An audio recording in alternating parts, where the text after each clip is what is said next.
Yo, what up, Street Talks? Eric Kim. All right, Turbo Thoughts. So this one is about friction. So I think in life there are certain things that you want to do, but for some reason or another, something kind of gets in your way. And it seems in order to then maximize, whatever you want to do, the ideal strategy is to reduce that kind of friction. So, for example, certain things that I've discovered is so for example, I usually go to the gym and then I'll buy a huge bottle of water, but now it's just easier to just wear one of these little backpack thingies and already bring my huge bottle of water, even though it might weigh me down or distract me a little bit. Then at least I know I don't have to fumble around with my money or my cash to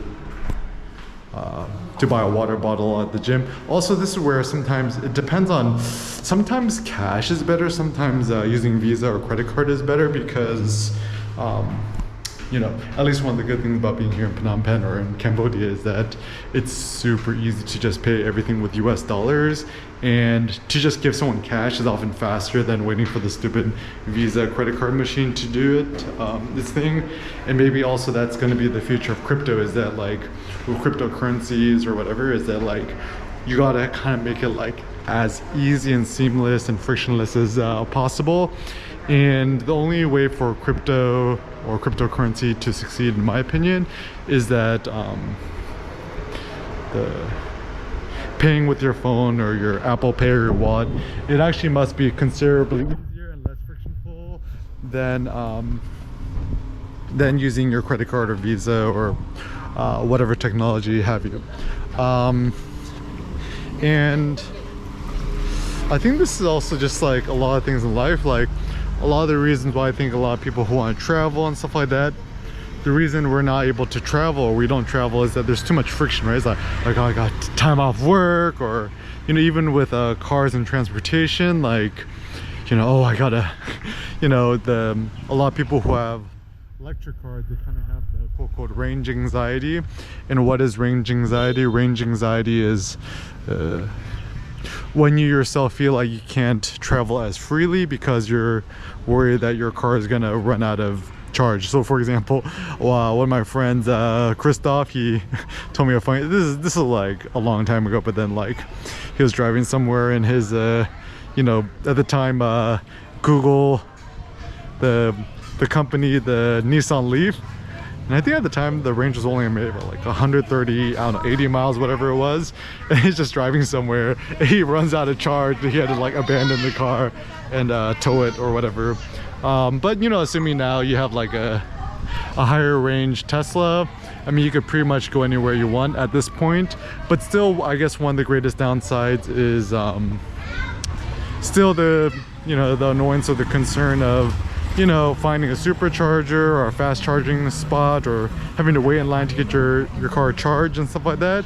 And this is where I still believe that, at least if you're living in most parts of the states, I guess outside of California, or you plan on going on a big road trip, having an electric car is actually not the best mode of transportation. I think the best mode of transportation, unfortunately, will still probably be some sort of hybrid vehicle, because the upside is you don't have to charge your car as much as possible, but also one of the benefits is that ooh, look, nice Bentley.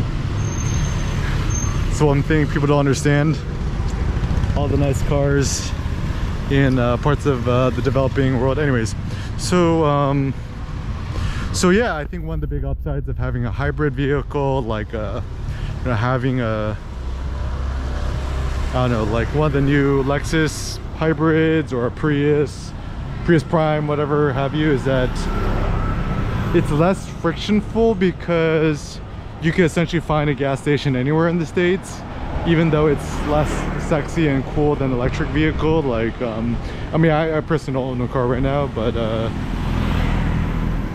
But in the interim, I still think that until charging your car, your electric car, whether it be your Tesla, whatever, until it's as quick, if not quicker, than filling up your gas, which takes like a minute, then I think the, you know, for pure convenience, a hybrid car is still probably best. And the reason why I think it's probably best to have like one of those, was it Prius Prime or a plug-in hybrid is, you know, I think the whole plug-in thing is kind of overrated, but at least when you go to the, you know, to the mall or something like that, you could actually utilize those EV only parking spots, which is often pretty clutch. Some other thoughts towards living a more free life or less frictionful whatever is, you know, just wearing the same outfit every single day. You know, just want to keep it simple. All black everything is typically a good outfit, or just a simple outfit, whatever have you. And then the goal is not to worry so much about these small nuances, but focusing on maximizing your performance in your any given thing. So even simple things like anything that affords you less friction to get out of the house, like, you know, wearing the same shoes every day, not wearing socks, stuff like that. Got a 9-year-old kid smoking a cigarette on a bike, is kind of a good idea. And also I think this is where maybe when it comes to working out in the gym, if you have a limited time or schedule, maybe the easiest thing actually is to you know, just buy a big kettlebell and just kind of work out the house. Even a random logistical thing that I've been thinking about is, you know, with you know, two-factor authentication and being abroad and having to try to find ways to get somewhere. It's so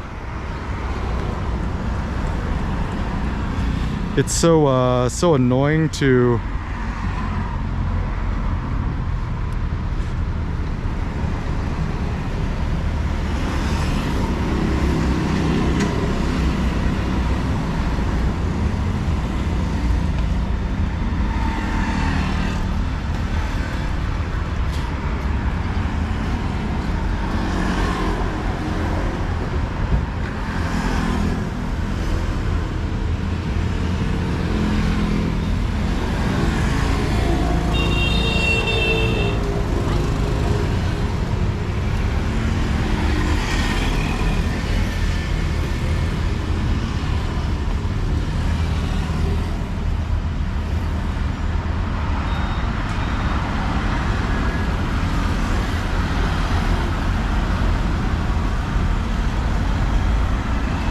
have to deal with the friction. But anyways, so other thoughts is like with creation and stuff like that, I writer using Markdown to essentially plain text reduces friction.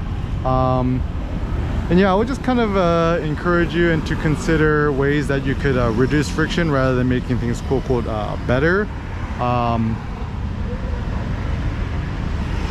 Also, one thing I love about the GoPro and not worrying so much on making things like super duper like professional whatever is it reduces friction, because you know, like a lot of people, it's like gotta plan your schedule ahead of time, or you gotta create some sort of script, and I think all these things kind of distract you creatively. Also, another pro tip is just don't edit, just one shot, one take. Even apparently the reason why Eminem is so good as a rapper is that back in the days when he was starting off, he was too poor to afford studio time. So as a consequence, he would have to know that like he could only do all the lines in just one go. And yeah, I think this is kind of a good practice to just do one shot, one take at it, rather than working so much about all the details. So yo, Eric, Akun, Mokbina, Mokbi PP, flying, big flying. You have a nice car. I like your car. Yes, thank you. Very nice car. Okay, Akun. And so yeah, I think with you know, just and also one of the things I like about using the GoPro versus using the iPhone is I have the GoPro Hero 10 right now, and I've turned off the stupid blinking thing and the front LCD screen, and one of the biggest benefits of that is I could essentially stream my thoughts and just speak unobstructed without censoring myself or getting distracted. And even one thought too is, like, you know, one thing I learned after deadlifting 540 pounds, which is about 3.3 times my body weight, is often recording yourself, ironically enough, I'm recording myself, right? It just kind of distracts you. And so with friction, it's kind of tricky because sometimes friction is actually desirable. You know, if you're gonna try to make a baby and trying to you know, release your life force energy, then it's a good idea to have friction, right? And also if you want to create fire, you know, one needs friction. So it's kind of a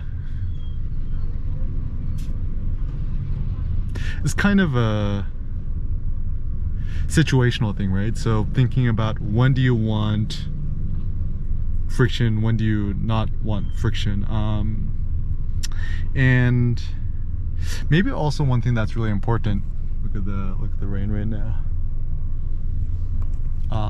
is you actually know what you really care for in life based on the amount of friction that it requires you to do it. So, you know, so for example, like I'm currently on the way to the gym. It requires a lot of friction for me to go. However, because I love it so much and I'm so passionate about it, and it's kind of an auto-telic thing, I kind of do it for the sake of doing it. Auto means self, telos, purpose is kind of auto purpose to do it for the sake of it. And the reward isn't even to get a new PR or get the gains or whatever, but actually it's just the joy of the physiological blood flow in the pump. And I consider the gym to be kind of my Zen temple. And yeah, and I would actually encourage you to figure out ways, at least with your creative workflow, to reduce friction as much as possible. So for example, with photography, Ricoh GR3X, shooting extra small JPEG, high contrast black and white JPEG. This is hugely positive for my photography because, you know, with the RAW, it's like too slow, you gotta import it, and you always in the back of your head, you're thinking, like, oh man, this is gonna take forever to import, process, whatever. And so that actually adds a lot of bad creative friction to your life that prevents your output. And I think that another thought I had in the middle of the night was this notion of output. You know, like people's like you know, treating photography as their creative outlet. And you think about outlet, output, you think about the exhaust in the car, and being able to expel something from out of you is, I think, generally a good thing. So I think another way to reduce your creative friction in life is to use smaller file sizes. Even on the GoPro Hero 10, I'm currently using the smallest file size possible, which is 1080p 24 FPS, and it might not be the most quote-unquote optimal, but it certainly requires the least amount of you know, storage space, transfer times, and even when I transfer it to my laptop, I'll just export it as 720p, or even nowadays, since I have a slow Wi-Fi connection at the hotel, 480p. And for me, what's more important is I'd rather have the inferior, less quality thing and just put it out there rather than not have it out there at all. And even one of my philosophical things is, even if there's like a 0.01% chance that the thing I publish or share might positively impact somebody or motivate them, then it's kind of worth doing. And that's essentially what drives me. And also in terms of just thinking about optimization, right? So like, I think the best thing is imagine your past self, like creating the information, creating the knowledge, sharing the information, doing what you wish you had access to when you were a kid or when you were starting off.